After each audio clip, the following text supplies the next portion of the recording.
শুরুতে নজর রাখবো 4 বছর পর দুদিনের সফরে ফের ভারতে পুতিন। পালাম সেনা বিমানবন্দরে রুশ প্রেসিডেন্টকে স্বাগত মোদির।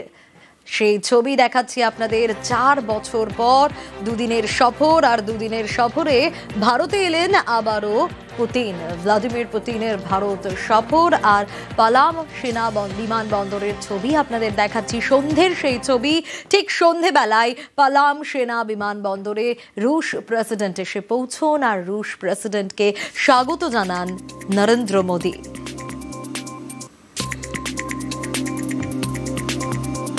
আর যে ছবি আপনাদের দেখাচ্ছি, একেবারে রেড কার্পেটে ওয়েলকাম। আর রেড কার্পেটে ওয়েলকামের পরেই ফের এক গাড়িতেই রওনা দিলেন মোদি পুতিন। রেড কার্পেট, আর সেখানে অবশ্যই তাকে ওয়েলকাম করা হচ্ছে।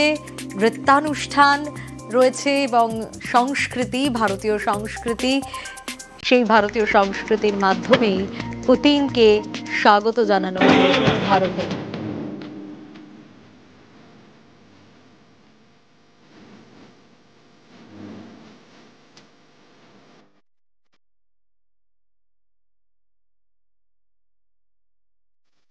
আর রেড কার্পেটে ওয়েলকাম, আর তারপর ফের এক গাড়িতে দুজনে রওনা দিলেন নরেন্দ্র মোদী এবং ভ্লাদিমির পুতিন। তারা একই গাড়িতে বেরিয়ে পড়লেন।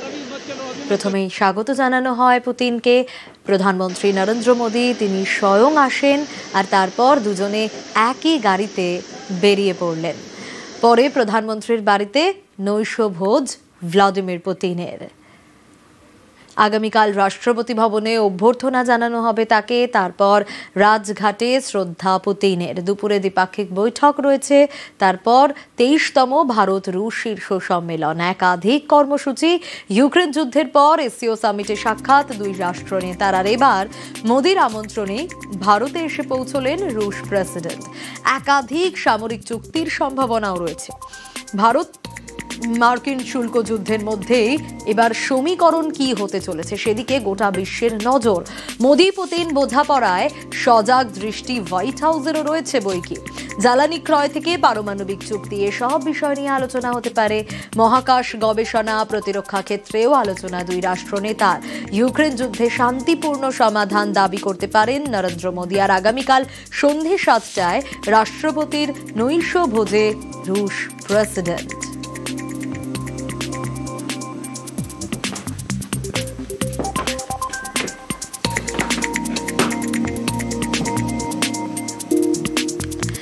আর যে ছবি দেখাচ্ছি, 4 বছর পর দুদিনের সফর আর ভারত সফরে যখন ওয়েলকাম করা হয় পুতিনকে, মোদি স্বয়ং আসেন। তারপর এক গাড়িতে তারা বেরিয়ে পড়েন। রাতে নৈশভোজ।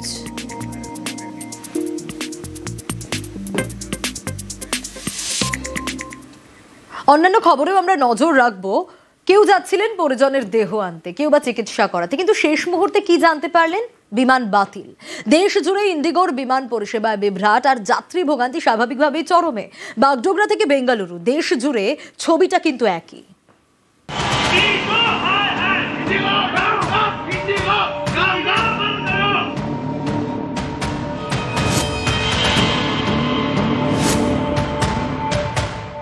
मेरा भाई गुजर गया है, लेकिन हम लोग को टिकट नहीं मिल रहा है कि एक एक टिकट का 36,000, 38,000, 40,000 भाव दिखा रहा है। देखो उसका माँ बाप बैठा हुआ है, उसका एक ही लौता बेटा था, दुनिया से गया है अभी। बेड बॉडी अलग जगह में पड़ा हुआ है, देख नहीं पा रहे हम लोग टिकट। बस अभी पता भी नहीं है बॉडी किधर है। फ्लाइट भी नहीं मिल रहा, कब से हम लोग परेशान है। আমাদের ফ্লাইট ক্যান্সেল করেছে, সেটা আমাদের ঠিক মতো জানায়নি, ইনফরমেশন করেনি। সব বাচ্চারা এদিক ওদিক থেকে, যারা কেউ খাওয়া দাওয়া ঠিক মতো পাচ্ছে না, এয়ারপোর্ট অথরিটি থেকে কোনো ফেসিলিটি পাচ্ছি না, কোনো আমাদের যে মন্ত্রক আছে তাদের থেকে কোনো ফেসিলিটি পাচ্ছি না। আমরা মানে পুরো বোর্ডিং পাসটা কমপ্লিট হয়ে গেছে, ওখানে গিয়ে দেখি ওরা একটা কথাই বলছে, কিছু করতে পারবো না। কারো ভাইয়ের মৃত্যু হয়েছে, যাচ্ছিলেন দেহ আনতে, কেউ চিকিৎসা করাতে, কেউ যাচ্ছিলেন কাজে যোগ দিতে। তাড়াতাড়ি পৌঁছানোর জন্য কেটেছিলেন বিমানের টিকিট। শেষ মুহূর্তে জানতে পারেন বিমান বাতিল। আর হাতে গোনা ইন্ডিগোর যে কটি বিমান চলছে সেগুলি অনেক লেট। ফলে বিমানবন্দরে ভিড়ে ভিড়, যাত্রীদের ভোগান্তির এক শেষ। কলকাতা থেকে মুম্বাই, বাগডোগরা থেকে বেঙ্গালুরু, দেশ জুড়ে একই ছবি।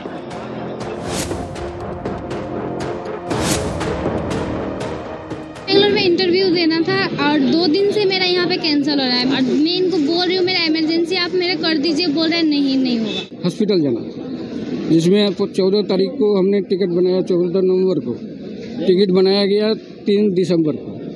जब हमने एयरपोर्ट पहुंचा तो ये कैंसिल बता दिया। क्या प्रॉब्लम हुआ है सर? बिना बोले फ्लाइट कैंसिल कर दिया इन लोगों ने, रीशेड्यूल कर लिया 2 दिनों के बाद, और अकोमोडेशन नहीं दे रहे, अलाउंसेस नहीं दे रहे, बस हम लोग घूमते जा रहे हैं ऐसे ही।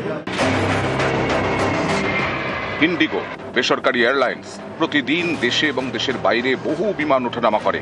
এই ইন্ডিগোর বিমান পরিষেবাতেই বড়সড় বিভ্রাট, একদিন দুদিন নয়। অভিযোগ এই সমস্যা অনেক দিন ধরেই চলছে। নভেম্বর থেকে প্রায় 1200-র বেশি বিমান বাতিল করেছে ইন্ডিগো। বুধবার এবং বৃহস্পতিবার এই দুদিনে সংখ্যাটা শতাধিক। এর জেরে চরম ভোগান্তিতে যাত্রীরা। বিমান সংস্থার তরফে বিবৃতি দিয়ে বলা হয়েছে, পরিষেবা ব্যাহত হওয়ায় দুঃখিত, যাত্রীদের কাছে ক্ষমা প্রার্থী। প্রযুক্তিগত ত্রুটি, শীতকালীন সময়সূচিতে পরিবর্তন, প্রতিকূল আবহাওয়া প্রভাব পড়ছে পরিষেবায়। তাই বলে প্রায় রোজ একই সমস্যা কেন, প্রশ্ন যাত্রীদের। দুর্গাপুরে এটা মাঝে মাঝেই হচ্ছে, খুব প্রতিনিয়ত ব্যাপার। পরিষেবা এখানে নেই, একটা করেই ফ্লাইট আছে, এত পয়সা নিচ্ছে কিন্তু তার সাথে পরিষেবা নেই।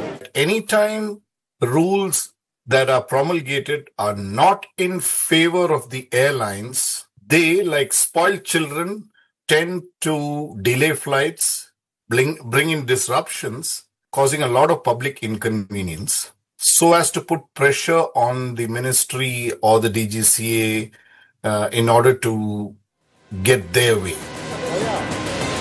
দেশ জুড়ে ইন্ডিগোর বিমান বিভ্রাট। কর্তৃপক্ষের থেকে রিপোর্ট তলব করেছে অসামরিক বিমান পরিবহন নিয়ন্ত্রক সংস্থা DGCA। নিউজ 18 বাংলা।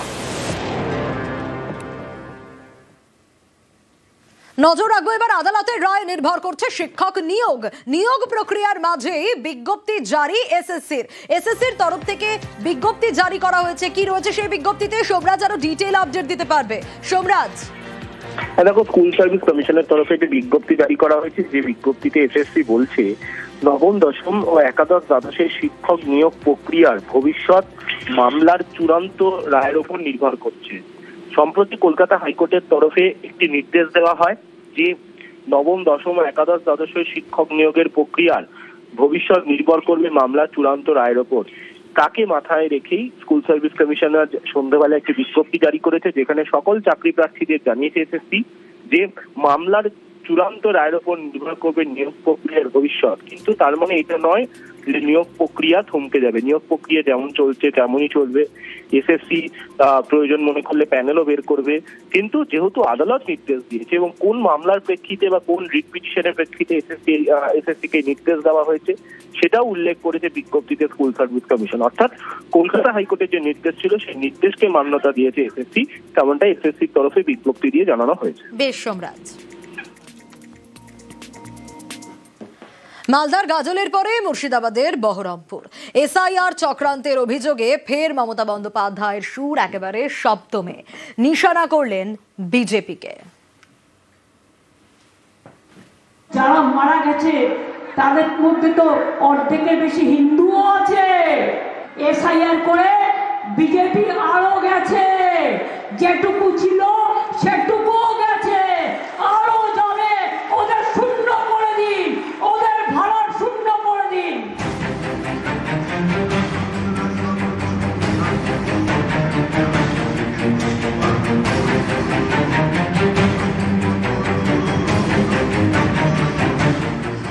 বুধবার মালদার গাজল, বৃহস্পতিবার মুর্শিদাবাদের বহরমপুর। ফের এসআইআর ইস্যুতে মমতার সুর সপ্তমে। তামিলনাড়ুতে বিজেপি গভর্নমেন্ট নেই, তাই এসআইআর হবে ইলেকশনের আগে। কেরালায় নেই, তাই এসআইআর হবে ইলেকশনের আগে। বাংলায় নেই, তাই এসআইআর করতে হবে। কিন্তু আসামে তো তুমি আছো, তাহলে আসামে কেন এসআইআর হবে না বাবু? একটু উত্তর দাও। উত্তর তোমায় দিতেই হবে। ত্রিপুরায় কেন হবে না? বিজেপি আছে বলে ত্রিপুরা বাংলাদেশের বর্ডার নয়? বলুন, রোহিঙ্গা যদি আসে, বাংলায় তো বর্ডার নেই, আসে মণিপুর হয়ে, মিজোরাম হয়ে, নাগাল্যান্ড হয়ে সেখানে কেন এসআইআর হবে না? বিজেপি আছে বলে। ইলেকশন ঘোষণা হবে ফেব্রুয়ারি মাসে। ইলেকশনের আগে গভর্নমেন্ট যাতে কাজ করতে না পারে উন্নয়নে, সেই জন্য ইলেকশনের 3 মাস আগে এসআইআর ডিক্লেয়ার করেছে। আরে তোমার হিম্মত থাকলে তুমি 2 বছরে করতে। তুমি তো 2001 ইলেকশনের পরে শুরু করেছিলে, 2004 ফাইনাল লিস্ট বেরিয়েছিল। এনআরসি বাংলায় হবে না। এই এসআইআর চক্রান্তের পেছনে আছে এনআরসি। আমার গলা কেটে দিলেও আমি কোনো ডিটেনশন ক্যাম্প করবো না আর কাউকে তাড়াবো না। আমরা করবো, আমরা লড়বো, আমরা করবো। নিউজ 18 বাংলা।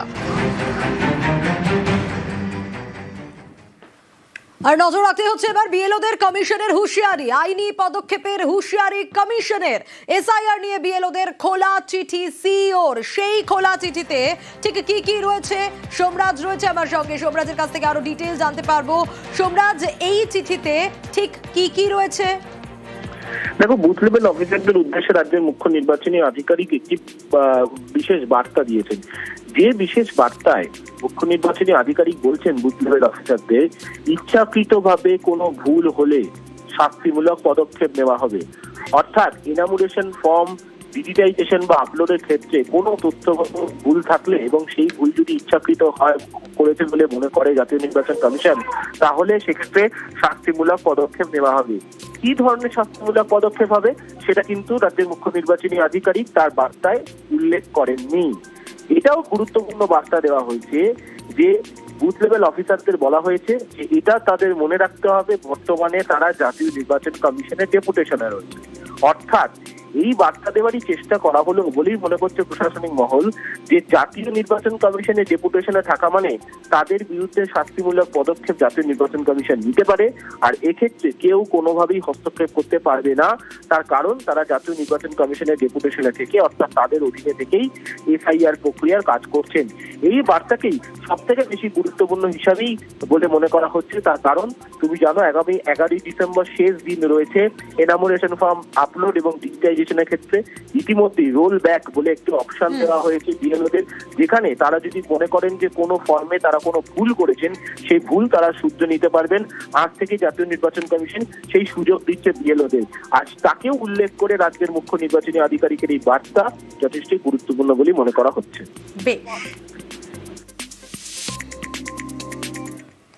বিএলওদের পাশে সুপ্রিম কোর্ট, অতিরিক্ত চাপে বিএলওদের মৃত্যুর অভিযোগ আর সুপ্রিম কোর্টে মামলা অভিনেতা বিজয়ের দলের। প্রয়োজনে অতিরিক্ত বিএলও নিয়োগের নির্দেশ, আর বেশি নিয়োগে চাপ কমবে বিএলওদের। পর্যবেক্ষণ প্রধান বিচারপতি সূর্যকান্তের বেঞ্চের। রাজ্য সরকারগুলিকে নিয়োগের সুপ্রিম পরামর্শ।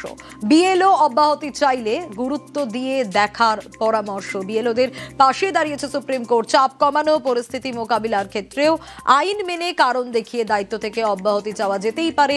রাজ্যগুলিকে गुरुत्व दिए देखार परामर्श। आज का जो मामला था, एक टीवी के तरफ से एक एप्लीकेशन आई। तमिलनाडु के अंदर में बीएलओज पर एफआईआर रजिस्टर हो रहा है और कुछ बीएलओज सुसाइड कमिट कर रहे हैं। इसीलिए माननीय सर्वोच्च न्यायालय ने आज जो डायरेक्शंस पास किए, पहला डायरेक्शन ये था हर स्टेट गवर्नमेंट का ये ऑब्लिगेशन है कि इलेक्शन कमीशन के रिक्वेस्ट पर उनको ऑन डेपुटेशन मैन पावर मुहैया कराना है। उनका दूसरा डायरेक्शन था जो भी डेपुटेशन पर ऑफिसर्स स्टेट गवर्नमेंट के जाएंगे या मैन पावर जाएगा, वो एसआईआर के मामले को रिफ्यूज नहीं कर सकता। एसआईआर का भी काम उनको करना पड़ेगा। और तीसरा जो लीव एप्लीकेशन से रिलेटेड था कि जो भी बीएलओ लीव एप्लीकेशन देता है उसको केस टू केस बेसिस पे मेरिट पे डिसाइड करके उनको छुट्टी सैंक्शन की जा सकती है। इस तरह का 3 डायरेक्शन সুপ্রিম কোর্ট অর্ডার দিয়েছে, ভালোই অর্ডার দিয়েছে যে দরকার আছে অ্যাডিশনাল বিএলও নিয়োগ দরকার আছে, কিন্তু বিষয়টা এটা ইসিআই এর অবজারভেশনে রাখা উচিত ছিল একদম ফার্স্ট ডে 1 থেকে। প্রেশার অনেক কম হয়ে যেত। ধরুন এই যে ম্যাপিং এর কাজগুলো যদি অ্যাডিশনাল বিএলও থাকতো তাহলে শেয়ার করতো। ইসিআই কেন এত বিলম্বিত করলো? হ্যাঁ, অবশ্যই এটা ভালো হচ্ছে। রোগ বাড়ালে পরে কাজটা সংক্ষিপ্ত হলে ভালোভাবে কাজটা হয়। সময়টাও যদি একটু বাড়ানো থাকতো, আমাদের তো শুধু এইটুকু কাজ নয়, আমাদের বিভিন্ন কাজ করতে হচ্ছে, তার সঙ্গে কিন্তু এটা, তাহলে সব কাজের সঙ্গে যখন আমরা একটা কাজ করি তখন আমাদের কি হয়, আস্তে আস্তে সেই জায়গাটা যদি সময় পাওয়া যায় তাহলে কাজটা নিখুঁতভাবে সম্পূর্ণ করতে পারি।